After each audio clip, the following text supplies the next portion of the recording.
Damas y caballeros, después de que el presidente ruso Vladimir Putin anunciara que, bueno, iban a atacar Kiev y que tienen que salir de Kiev, y que, bueno, lo hemos estado viendo, ¿no? Estos días han sido ya 3 días de ataques bastante dolorosos a la administración del señor Zelensky. Resulta que Zelensky tuvo una brillante idea. Trasladó a Kiev casi todos sus sistemas antimisiles de Occidente. El problema, ninguno de ellos ha podido contrarrestar los ataques rusos. Y sí, esta información llega a través de lo que ha estado sucediendo estos días y que han dejado muy mal parado no solamente a Zelensky, sino los famosos sistemas antiaéreos que tanto decía Estados Unidos y la Alianza Atlántica que eran suficientes para defender Ucrania.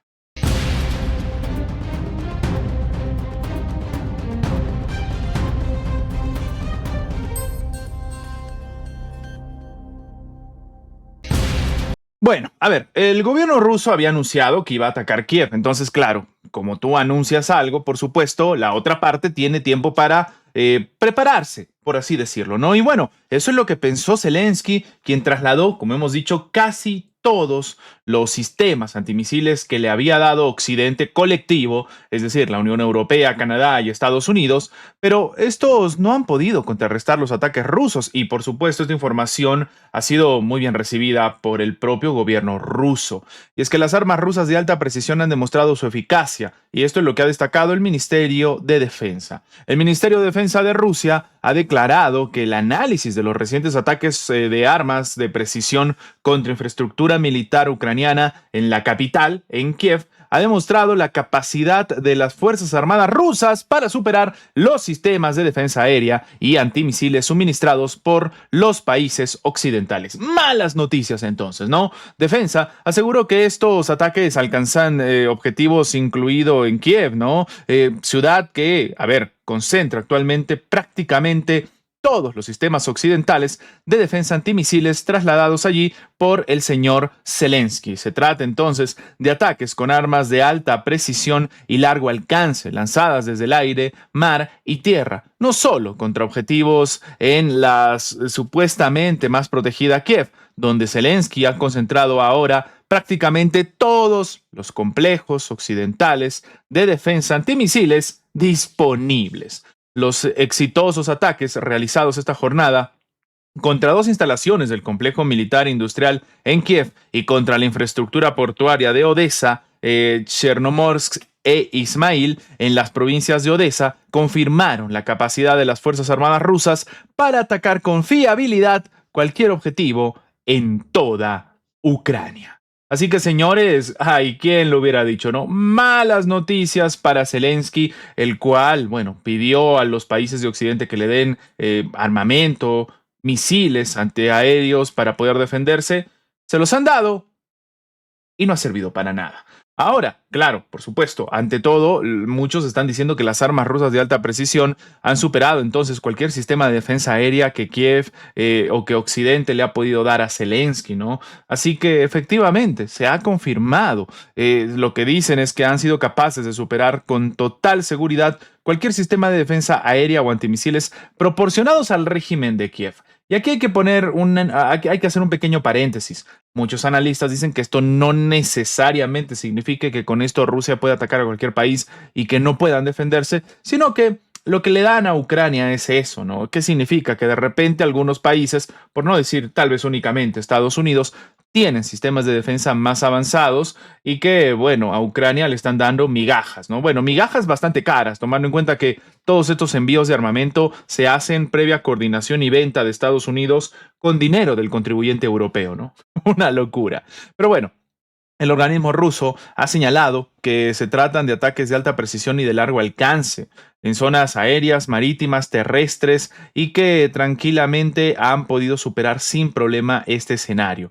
La cartera ha detallado que esta conclusión significa que las Fuerzas Armadas de Rusia con este tipo de armas pueden atacar cualquier objetivo de infraestructura militar En este caso de tropas ucranianas, pero bueno, podría ser también contra otro tipo de tropas, ¿no?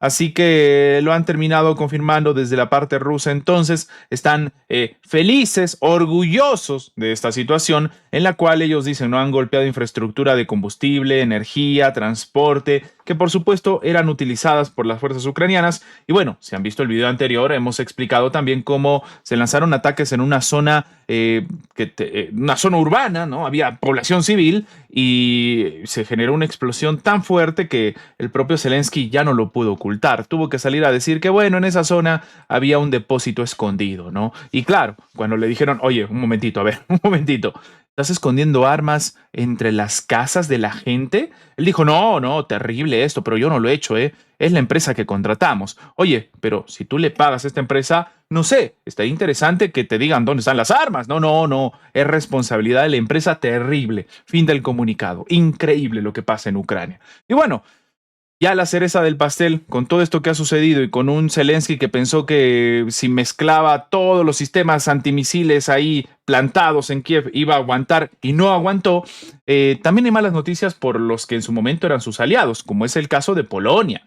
Y es que, bueno, peculiar el llamado que ha hecho el primer ministro polaco, este consejo donde le ha dicho que se pongan sobrios.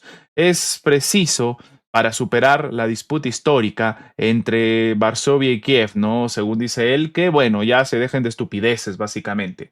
Así que el señor Donald Tusk, el que estamos viendo en pantalla, ¿no? El primer ministro de Polonia, le ha pedido a las autoridades ucranianas que recuperen la cordura, ¿no? Que ya se dejen de estar ahí de loquitos para evitar un mayor deterioro en las relaciones bilaterales en medio de las tensiones por la exaltación por parte de Kiev del ejército insurgente ucraniano UPA, cuyos integrantes fueron responsables, lo hemos comentado aquí, de la masacre de civiles polacos durante la Segunda Guerra Mundial. Y bueno, el jefe de gobierno polaco sostuvo en una rueda de prensa que Kiev debe reconocer los crímenes cometidos. De hecho, esto se intentó, no sé si la gente lo recuerda, se intentó en el primer gobierno, o sea, en el gobierno anterior, el que le dio el águila blanca, lo que sea a Zelensky, que al final tuvo que devolverlo porque a pesar de que era la máxima condecoración, se equivocaron con Zelensky, esto era obvio.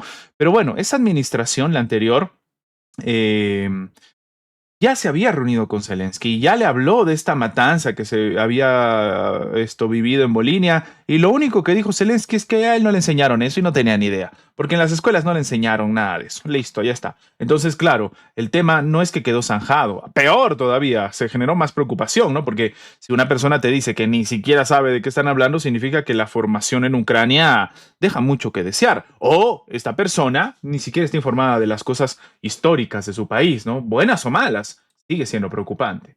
Así que bueno, en este caso, efectivamente, el propio gobierno en Varsovia, en Polonia, está exigiendo disculpas, y no solamente disculpas, algún tipo de reconciliación, ¿no?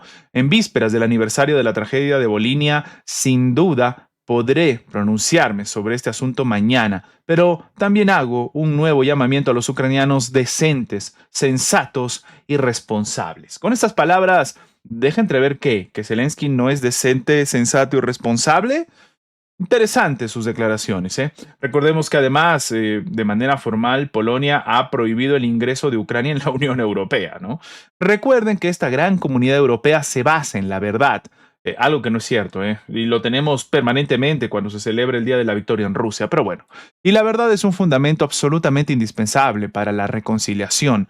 Por eso confío en que al otro lado se pongan sobrios, pero también cuento con que todos aquí en Polonia controlen esas, digamos, emociones desmesuradas. Tusk advirtió que la controversia ha sido o ha ido demasiado lejos, está perjudicando a ambos países. También denunció que la disputa ha alimentado el discurso de grupos nacionalistas radicales a ambos lados de la frontera, generando una ola de mensajes de odio en las redes sociales. En este contexto, instó a las autoridades ucranianas a frenar cualquier manifestación de sentimientos antipolacos y aseguró que Polonia estará y va a actuar con toda la fuerza de la ley contra cualquier persona que cometa delitos contra ucranianos por motivos étnicos. Así que bueno, damas y caballeros, así está la situación que para la mayoría de analistas pues todavía tiene para rato. Y bueno, mientras hablamos de esto, tenemos que hablar de Corea del Norte. Kim Jong-un ha estado muy activo últimamente, pero en este caso ha arremetido directamente ni más ni menos que contra la propia Alianza Atlántica. Sí, amenaza destructiva para el mundo. Así es como Pyongyang ha señalado a la Alianza Atlántica. Según la República Popular Democrática de Corea, Corea del Norte, Estados Unidos y sus aliados están añadiendo un nuevo elemento a la inestabilidad global. O sea, ya estábamos complicados y con Estados Unidos se pudre todo. Así que la República Popular Democrática de Corea ha ordenado que, oye, al menos se tomen medidas para que, por ejemplo, ¿no? Seamos conscientes, Estados Unidos y sus aliados han reforzado la confrontación entre bloques militares agresivos y llevan a cabo un amplio incremento de su arsenal. Esto es lo que ha condenado precisamente Corea del Norte, ¿no? Según un comunicado del Ministerio de Exteriores norcoreano publicado por la agencia estatal KCNA. En la reciente cumbre de la OTAN, Estados Unidos y sus fuerzas vasallas, es decir, Europa, calificaron el ejercicio del legítimo derecho soberano de la República Popular Democrática de Corea como una amenaza y mostraron de forma más abierta su intención de provocar un enfrentamiento entre bandos mediante el aumento del armamento de la OTAN y, bueno, en este caso, la intensificación de la cooperación militar con sus aliados de la región del Asia-Pacífico. De nuevo, esto es lo que reza el comunicado.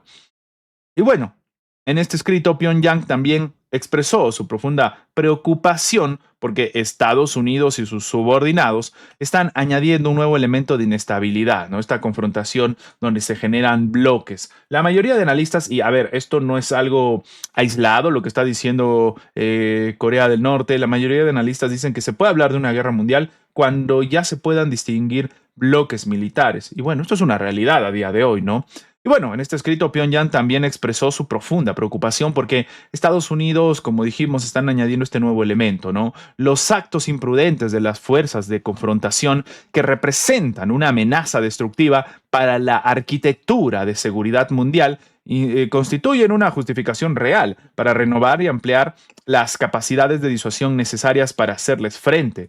La República Popular de Corea, es decir, Corea del Norte, defenderá de manera firme su soberanía nacional, sus intereses de seguridad y la paz y estabilidad regionales. Por no decir que no se van a dejar amilanar por nadie, que no van a retroceder, que no van a doblegarse, ¿no? Algo que de repente para Mark es difícil de entender. Pero bueno, también finalmente tenemos que hablar de la Agencia Internacional de Energía. No de energía atómica, hasta energía nomás, por si acaso. Sí, yo sé que hemos hablado mucho de la Organización Internacional de Energía Atómica, pero en este caso la Agencia Internacional de Energía ha hecho un pronóstico sobre el tema del petróleo sumamente sombrío, precisamente por lo que está sucediendo en el estrecho de Hormuz. Y es que, según dicen, la demanda mundial de petróleo va a disminuir por primera vez desde el 2020 como consecuencia de las hostilidades entre Estados Unidos e Irán, que han afectado a la producción y las exportaciones en todo Oriente Medio. Así que lo que dice la Agencia Internacional de Energía es que va a disminuir, va a haber un descenso anual desde la pandemia, o sea, imagínense desde cuándo, debido a los estragos de la producción. Según un último informe sobre el mercado petrolero de la propia agencia, se prevé que la demanda disminuya alrededor de 1 millón de barriles diarios en el 2026 en comparación con el año anterior. 1 millón es una salvajada, ¿eh? La agencia ha destacado que esta contracción está muy desequilibrado tanto en términos de producción como regionales, debido, por ejemplo, al cierre del estrecho de Hormuz, ¿no? En su informe, también la agencia ha precisado que sus datos se basan en la suposición de un alto al fuego y la reapertura gradual de la estratégica vía marítima. Si bien todo apunta a que el mercado petrolero mundial volverá a registrar un superávit hasta finales del año, este pronóstico se basa en la suposición de que el flujo de buques cisterna a través del estrecho se recuperará gradualmente, lo que permitirá a los productores reactivar los yacimientos y las refinerías de Oriente Medio y otras regiones reanudar pues los envíos de productos. Sin embargo, el organismo ha señalado que, a ver, los recientes enfrentamientos armados en el Golfo esta semana ponen de manifiesto que hay riesgos para no alcanzar un acuerdo duradero, lo cual es obvio, ¿no? Lo hemos comentado. Hasta Macron se daba cuenta de esto y salía a decir que este acuerdo de paz no era duradero, ¿no? Este memorando de entendimiento, si bien era un primer paso, dejaba mucho que desear, porque se demostraba que una de las partes, por no decir Estados Unidos, no estaba dispuesto a cumplir lo que ellos mismos habían negociado, ¿no? Y según dicen, ¿no? Este acuerdo de paz, si es duradero, es indispensable para la normalización de los precios petroleros. Hay muchos analistas que además de todo esto dicen que en realidad esta confrontación se ha dado por algo específico, y es que Irán quiere seguir trabajando, quiere seguir utilizando el estrecho de Hormuz, en este caso ya para sacar rédito económico.